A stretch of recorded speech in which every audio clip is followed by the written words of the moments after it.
Hi everyone, back to my channel. So આજે આપણા વિડીયોમાં લોંગ પાર્ટી વેર ગાઉન બનાવતા શીખશું. અહીં મેં 3 મીટર કાપડ લીધું છે. પહેલાં આપણે ટોપ પાર્ટનું કટિંગ કરીશું. ટોપ પાર્ટના કટિંગ માટે મેં અહીં એકવાર કાપડને ફોલ્ડ કર્યું છે. આપણે પહેલાં આગળના ભાગનું કટિંગ કરીશું. શોલ્ડરનું માર્જિન 14 ઇંચ છે, તો તેના અડધા 7 ઇંચ લેશું.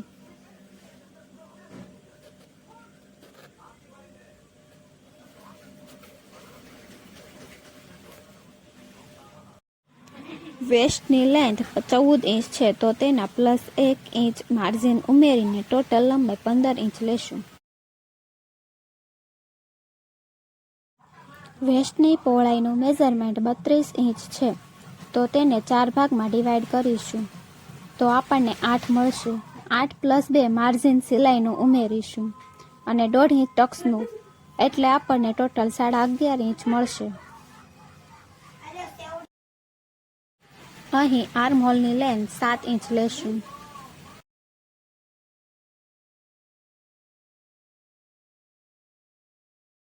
ચેસ્ટની પહોળાઈનું મેઝરમેન્ટ 36 ઇંચ છે, તો તેને 4 ભાગમાં ડિવાઈડ કરીશું. તો 9 મળશે. 9 + 3 ઇંચ માર્જિન સિલાઈનું ઉમેરીશું, એટલે આપણને ટોટલ 12 ઇંચ મળશે. હવે અહીં આપણે આર્મ હોલની ગોળાઈ દોરીશું.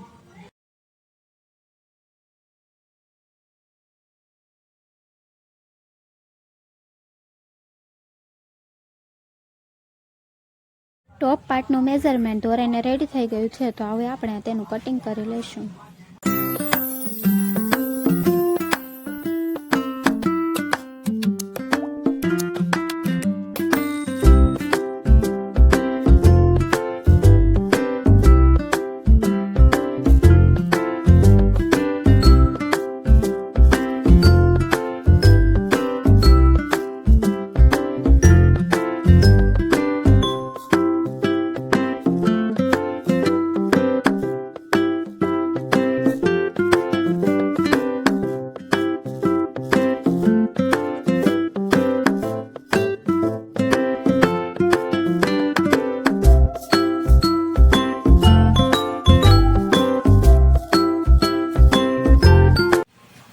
ટોપ પાર્ટનું કટિંગ થઈને રેડી થઈ ગયું છે, તો હવે આપણે ઘેરનું કટિંગ કરીએ.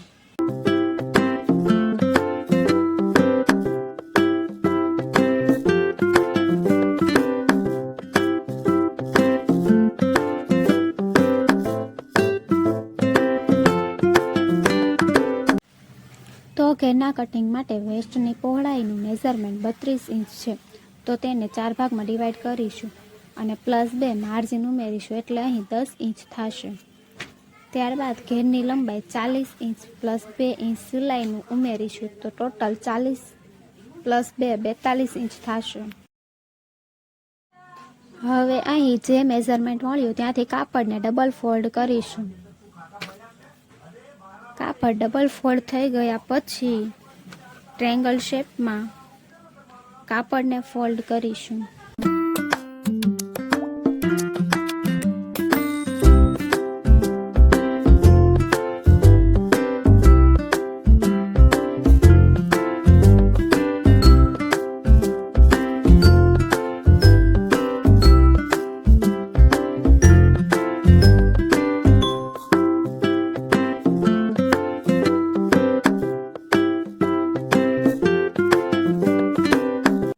ઉપરના ભાગની ગોળાઈ જોવા માટે આ વિડીયોમાં બના રહેજો, જેથી તમને આગળના વિડીયોમાં તેનું કટિંગ જોવા મળશે. તો આવા જ વિડીયો જોવા માટે મારી ચેનલને લાઈક, કોમેન્ટ અને સબસ્ક્રાઈબ કરી દેજો.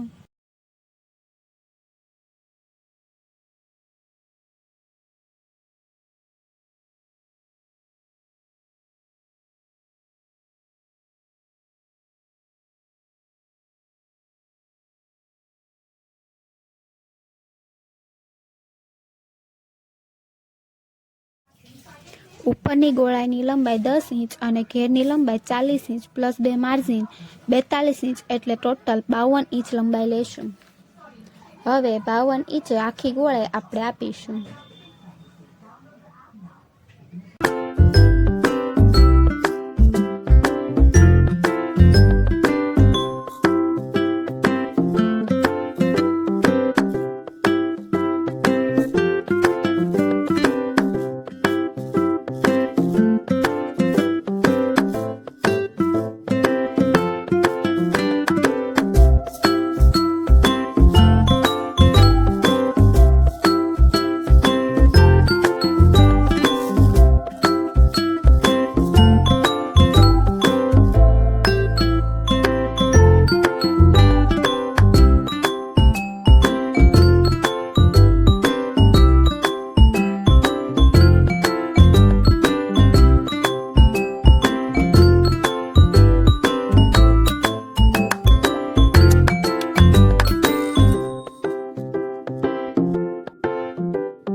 કાપડમાં જ્યારે અમરેલા કટિંગ કરીએ ત્યારે નીચેની ગોળાઈમાં કાપડ ઘટે તો ત્યાં બીજું કાપડ જોઈન્ટ કરવા માટે તેનું કટિંગ કેવી રીતે કરવું તે હું અહીંયા બતાવીશ.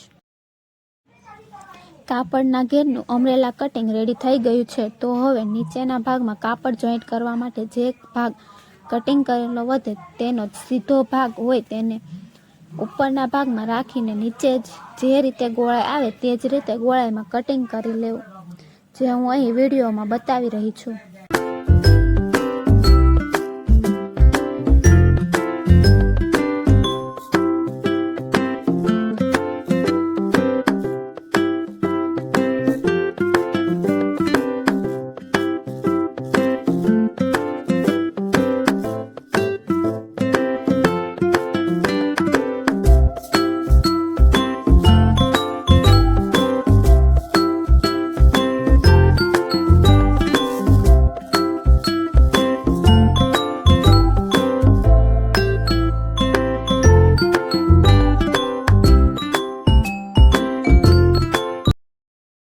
હવે અહીં આ ઘડીનું કટિંગ કરી લેશું. ત્યારબાદ આ ભાગને જ્યાં કાપડ ઘટ્યું છે ત્યાં જોઈન્ટ કરી દઈશું.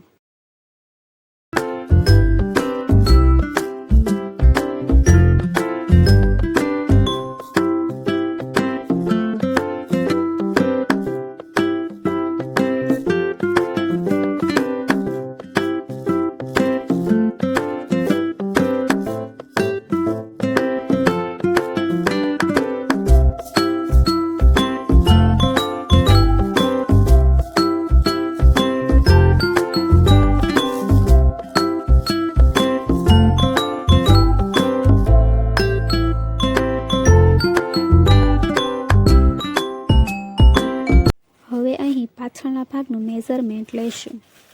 વેસ્ટની લાઈન 14 ઇંચ છે તો +1 ઇંચ સિલાઈનું માર્કિંગ રાખીશું, તો ટોટલ લંબાઈ 15 ઇંચ લઈશું. શોલ્ડરનું માર્જિન 14 ઇંચ છે તો તેના અડધા 7 ઇંચ થશે. આર્મ હોલની લેન્થ 7 ઇંચ. ત્યારબાદ ચેસ્ટની વિડ્થ લઈશું.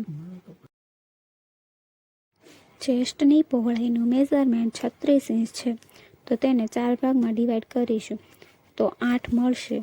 8 + 2 માર્જિન સિલાઈનું ઉમેરીશું તો આપણને ટોટલ 11 ઇંચ થશે. હવે અહીં આર્મ હોલની ગોળાઈ આપીશું.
પાછળના ભાગની નેક લેન્થ 3 ઇંચ અને નેકની વિડ્થ 3 ઇંચ રાખીશું.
સ્લીવનું કટિંગ કરીશું. તો સ્લીવનું કટિંગ કરવા માટે કાપડને 4 ફોલ્ડ કરીશું. સ્લીવની લંબાઈનું મેઝરમેન્ટ 20 ઇંચ છે, તો +2 ઇંચ સિલાઈનો ઉમેર.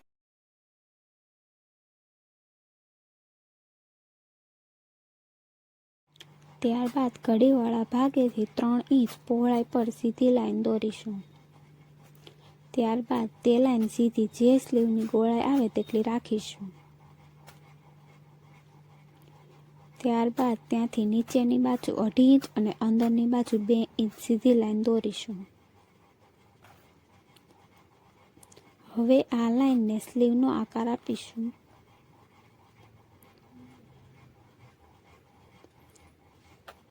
બોટમની પહોળાઈનું મેઝરમેન્ટ 9 ઇંચ છે, તો તેના અડધા 4.5 ઇંચ થશે. તો તેમાં +2 માર્જિન ઉમેરીશું અને 6.5 ઇંચ લેશું.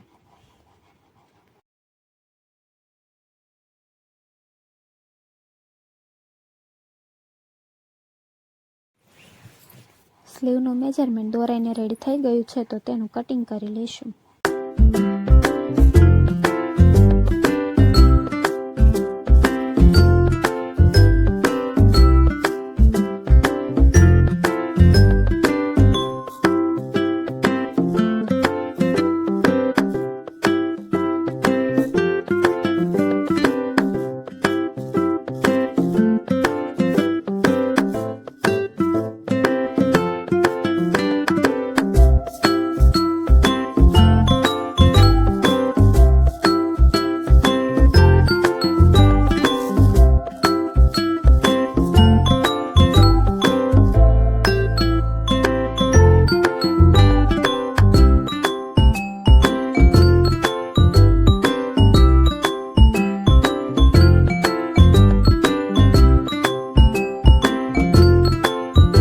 જે રીતે કાપડનું મેઝરમેન્ટ લીધું હતું તે જ રીતે તેના અસ્તરનું મેઝરમેન્ટ લેશું. પહેલાં વેસ્ટની વિડ્થને ત્યારબાદ લેન્થ લેશું.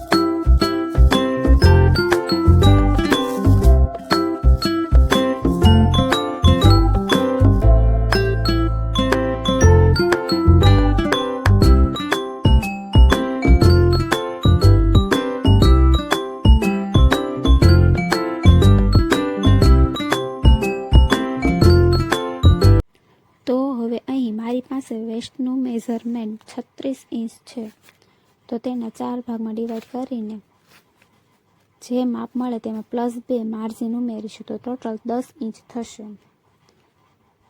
તો ઉપરના કોર્નરથી નીચેની બાજુ 10 ઇંચ નિશાન દોરીને ગોળાઈ દોરીશું. હવે અહીં લેન્થનું મેઝરમેન્ટ લઈશું. જે 40 ઇંચ છે, તો 40 ઇંચ +2 માર્જિન ઉમેરીને એક નિશાન દોરીશું.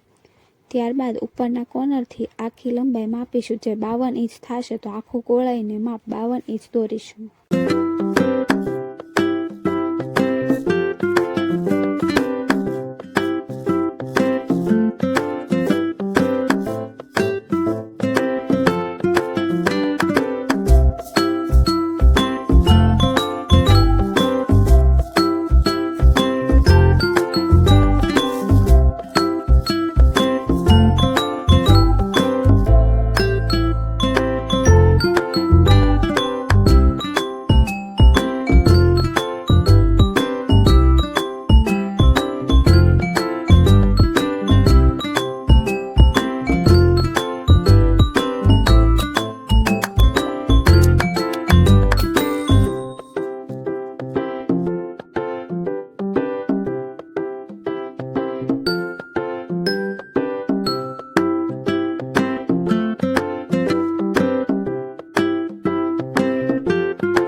બધા પાર્ટ્સ કટિંગ થઈ ગયા છે તો તેને અસ્તરમાં મૂકીને કટિંગ કરી લેશું.